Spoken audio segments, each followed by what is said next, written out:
चीन 1949 में 1 अक्टूबर को आज़ाद हुआ और हमारा देश भारत 1947 में 2 वर्ष पहले आज़ाद हुआ। लेकिन आज हमारे देश में प्रतिभाशाली तथा योग्य नवयुवा होने के बावजूद हम चीन से पीछे क्यों हैं, इसका कारण क्या है, आज मैं इस विषय पे आपको बताना चाहूँगा।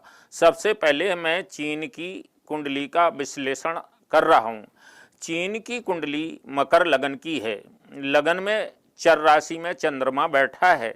सप्तम स्थान में मंगल कर्क राशि में बैठा है। चीन के लगन कुंडली का योग कारक ग्रह शुक्र 10वें स्थान में मालवय योग बना रहा है। सबसे महत्वपूर्ण बात यह है कि चीन का बुध भाग्येश होकर अष्टमें सूर्य तथा केतु के साथ 9वें स्थान में बैठा है और चीन का लग्नेश 8वें स्थान में बैठा है।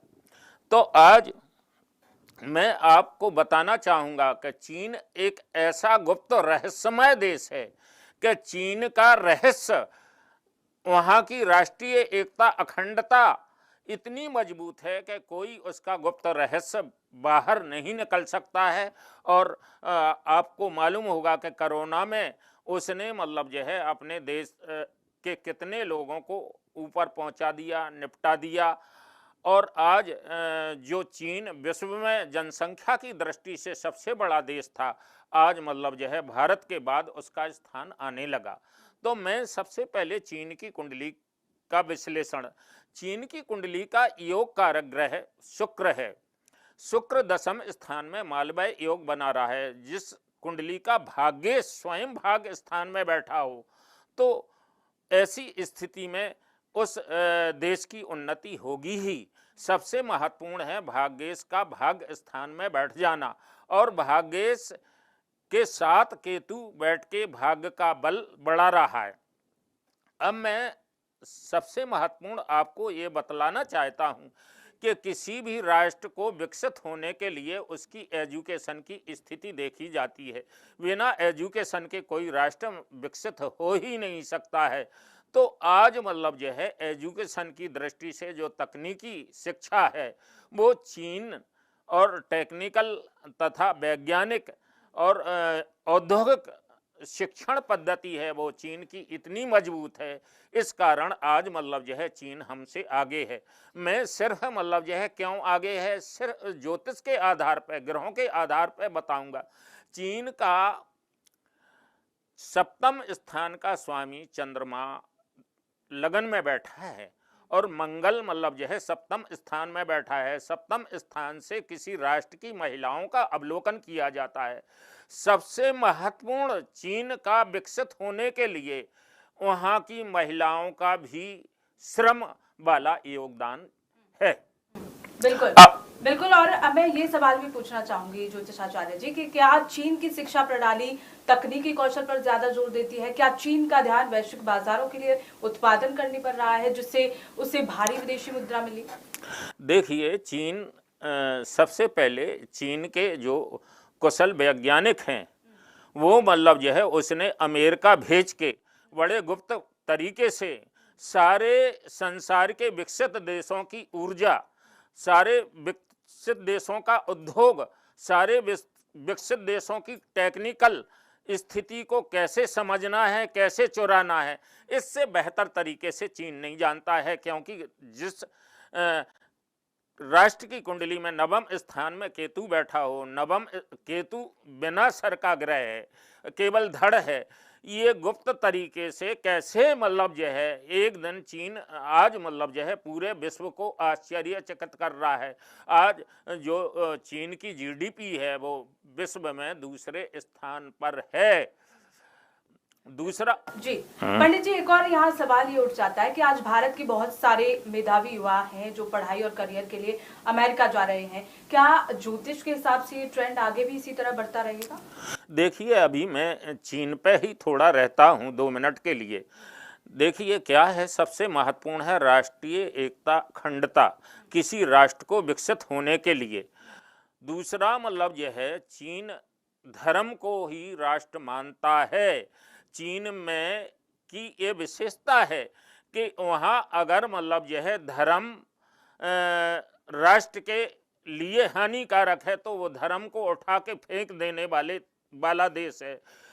वहाँ की जो राष्ट्रीय एकता अखंडता है और राष्ट्र के प्रति मतलब जो है वहाँ जो लोगों का समर्पण है, राष्ट्र को ही सब कुछ मानने वाला देश है। इस कारण चीन हमसे विकसित है। दूसरा मतलब यह है जो चीन का जन्म हुआ और जो जन्म कुंडली में लगन का उदय हुआ, शुक्र चीन की कुंडली का पंचम स्थान का स्वामी तथा दसम स्थान का स्वामी है। पंचम स्थान से ब्रेन शक्ति की स्थिति देखी जाती है और दसम स्थान से कर्म शक्ति की स्थिति देखी जाती है। जब पंचम स्थान का स्वामी और दसम स्थान में मूल अपनी त्रिकोण राशि में बैठ जाए तो ऐसा देश विकसित होगा ही। शुक्र महिलाओं का कारक ग्रह माना गया है और शुक्र दसम स्थान में इतनी मजबूत स्थिति में बैठा है कि सबसे महत्वपूर्ण पुरुषों से अधिक योगदान चीन को विकसित करने में चीन की महिलाओं का है। मैं ये दावे के साथ मतलब जो है ज्योतिष आधार पे कह सकता हूँ। बिल्कुल जाहिर सी बात है। और जो कि एक शब्द है बहुत सुनने को मिलता है कि ब्रेन ड्रेन, क्या सच में भारत अपनी प्रतिभा खो रहा है या भविष्य में यही लोग भारत की ताकत? You need to stop manual trading and completely shift to fully automated AI-based trading. बन सकते हैं। देखिए, सबसे महत्वपूर्ण हम आज भारत की कुंडली का अवलोकन करते हैं। भारत की कुंडली का 15 अगस्त 1947 को 12:01 AM जन्म हुआ और थोड़ा आज ये भी बताऊंगा कि उस समय पूर्व राष्ट्रपति राजेंद्र प्रसाद जवाहरलाल नेहरू ने उस समय भारतवर्ष के 2 सबसे विद्वान ज्योतिषाचार्य सूर्य नारायण व्यास और हरिदेव जोशी को बुलाया और पूछा कि महाराज 15 अगस्त को स्वतंत्रता लेना चाहते हैं। तो उन्होंने 15 अगस्त के लिए भारत की स्वतंत्रता लेने के लिए मना किया। लेकिन जब उन्होंने कहा कि अंग्रेज 15 अगस्त के अलावा और दूसरी तिथि में स्वतंत्रता देने के लिए तैयार नहीं है, ऐसी स्थिति में महाराज मतलब जो है 15 अगस्त को ही स्वतंत्रता लेना है, अब क्या संशोधन करना है।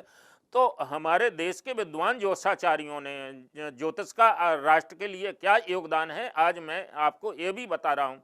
दोनों विद्वान ज्योतिषाचार्यों ने 14 की रात्रि को 12:01 अभिजीत मुहूर्त, पुष्य नक्षत्र तथा स्थिर लगन का उदय कराया।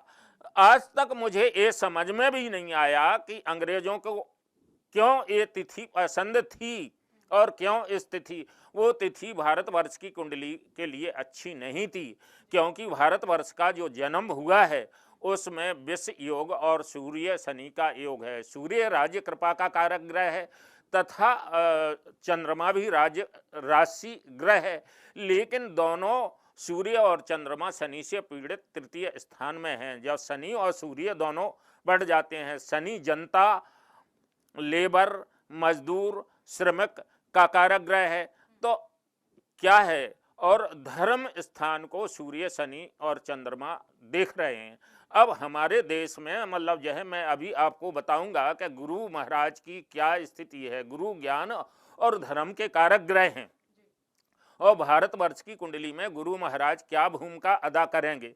तो हमारे यहाँ मतलब यह है जाति, सांप्रदायिक और धर्म के विवाद को लेकर दूसरा मतलब यह है पंचम स्थान से एजुकेशन की स्थिति देखी जाती है। पंचम स्थान का स्वामी बुध है। बुध जो शनि और सूर्य और चंद्रमा, शनि और बुध और सूर्य चंद्रमा तथा केतु की नवम दृष्टि बुध पर है। तो आज हमारे भारतवर्ष के सरकारी स्कूलों की क्या स्थिति है आपको बताने की आवश्यकता नहीं है। इस समय हमारे देश में एजुकेशन की जो प्रारंभिक शिक्षा है उसकी बड़ी दयनीय स्थिति है।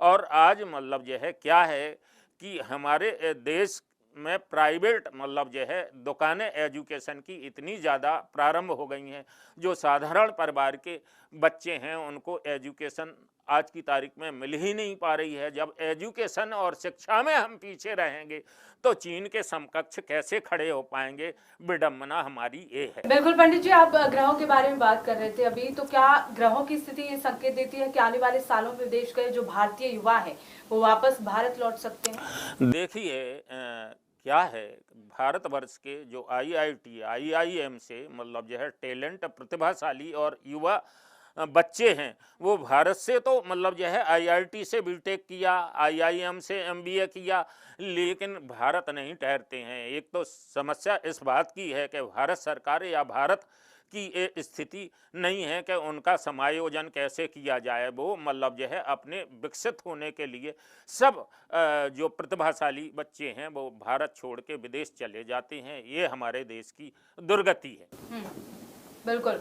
और एक और सवाल है यहाँ पंडित जी, क्योंकि अमेरिका लंबे समय से अवसरों का देश माना जाता है, क्या ज्योतिषीय दृष्टि से उसका वही प्रभाव आगे भी बना रहेगा? देखिए अमेरिका मतलब जो है कि ये स्थिति है, अमेरिका का सिंह लगन का जन्म है और अमेरिका की सबसे मतलब जो है 1976 में 1776 में अमेरिका का जन्म हुआ।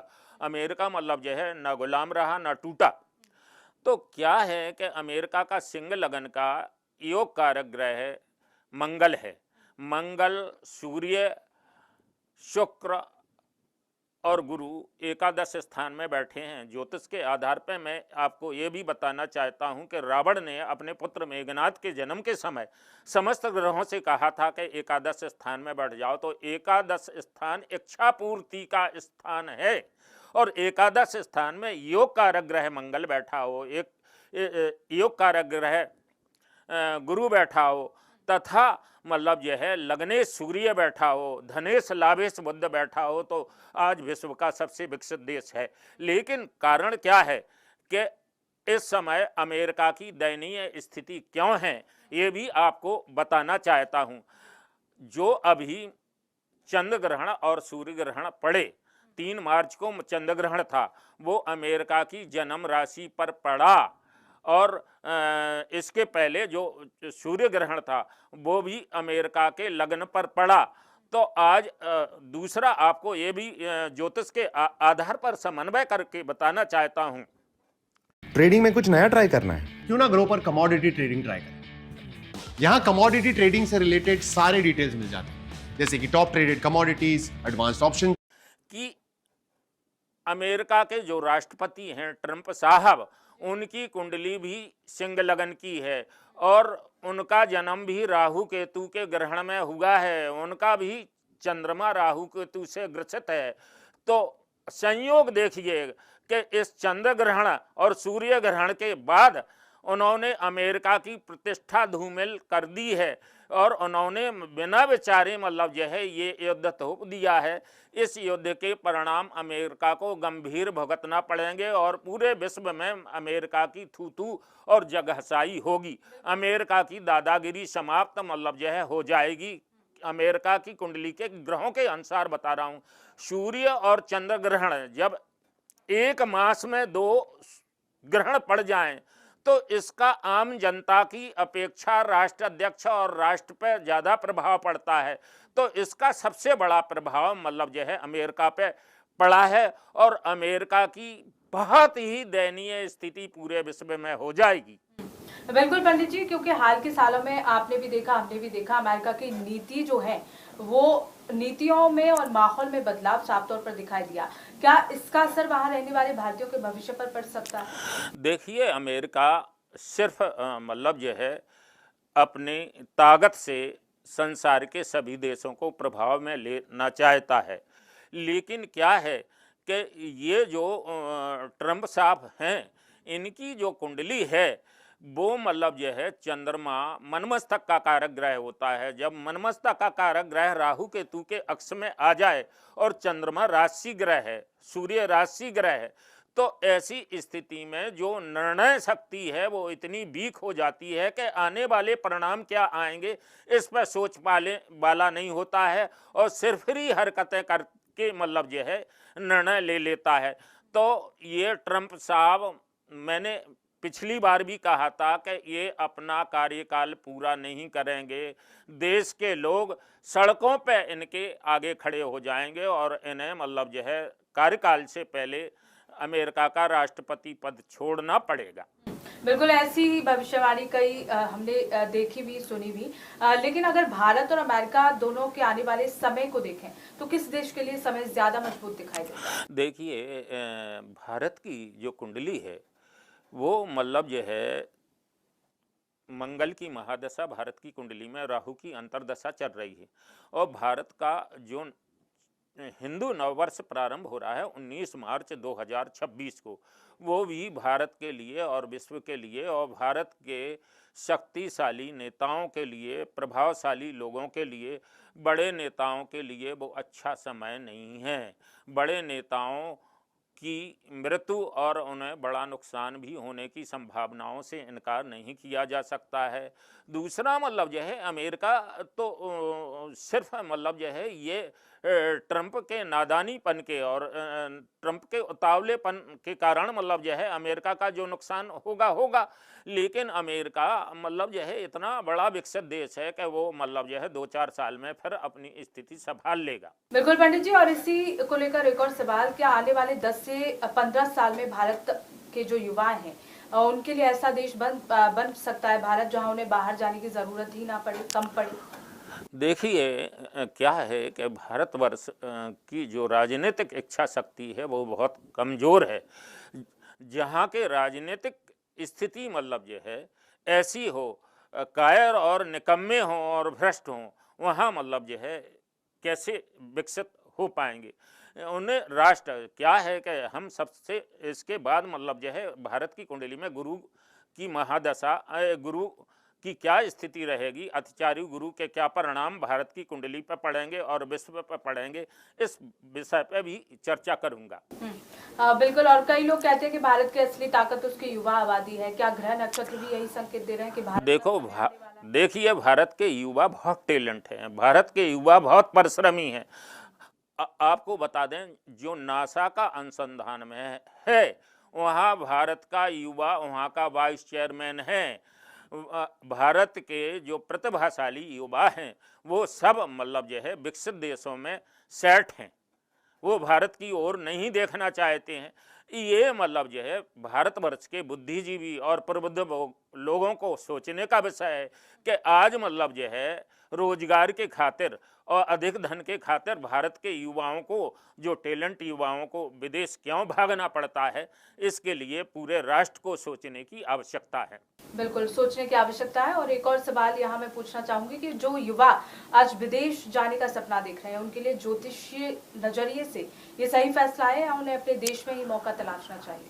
देखिए, अगर देश में मतलब जो है युवाओं को मौका दिया जाएगा तो वो क्यों जाएंगे भाई। देश में मतलब जो है बेरोजगारी, महंगाई और भ्रष्टाचार की बड़ी दयनीय स्थिति है। इस कारण मतलब जो है स्वतंत्र जीवन जीने के लिए और अपनी कुशलता दिखा के अच्छा धन लाके और विदेश चले जाते हैं। जी बिल्कुल, एक और सवाल मैं यहाँ पूछूंगी, क्या हर व्यक्ति की कुंडली में विदेश जाने और वहीं बसने के योग होते हैं? ऐसा कुछ नहीं है, योग तो ज्योतिष के अनुसार होते हैं। कुछ युवा इस दृष्टि से, जैसे आज से मतलब जो है 40 साल पहले जो भारत के इंजीनियर विदेश जाते थे, वहाँ से कुछ कमा के लाते थे, कुछ लोन करवा लेते थे, उन्होंने स्वयं का अपना उद्योग भारतवर्ष में लगा लिया।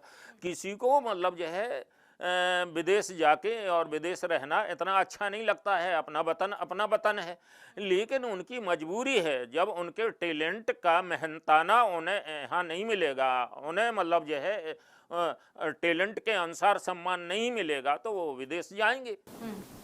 बिल्कुल, और चीन का भी हम यहाँ जिक्र कर लेते हैं। चीन, अमेरिका और भारत का जिक्र किया जाए तो भविष्य में अगर देखा जाए ज्योतिषाचार्य के हिसाब से, ज्योतिष के हिसाब से, तो किसका समय सबसे अच्छा आने वाला है? देखिए, चीन की ये विशेषता है कि चीन मतलब जो है गुप्त और योजनाबद्ध तरीके से धोखेबाज संसार का सबसे बड़ा देश है। अपने व्यक्तिगत स्वार्थ सिद्ध करने के लिए मतलब जो है वो किसी को भी किसी राष्ट्र की जान बाजी पे लगा देगा। जैसे अभी ईरान और यूएसए और इजराइल का युद्ध हो रहा है, तो चीन सामने तो नहीं आया, अंदर से मतलब जो है मदद कर रहा है कि सिर्फ ये चाहता है कि अमेरिका बर्बाद हो जाए, हम अमेरिका से मतलब जो है श्रेष्ठ स्थिति में खड़े हो जाएं। बिल्कुल, यानी कि कुल मिलाकर आने वाले समय में भारत का डंका बजेगा जिस तरह से कहा जाता है, और अमेरिका और चीन कहीं ना कहीं आपके हिसाब से, आपके ज्योतिषाचार्य के हिसाब से, वो कहीं ना कहीं पीछे दिखने वाले हैं। देखिए, भारत की कुंडली में लगन में राहु बैठा है। राहु ग्रह शक्तिमान अभिमानी लोगों की परवाह करने वाला है, और राहु उच्च राशि में बैठा है।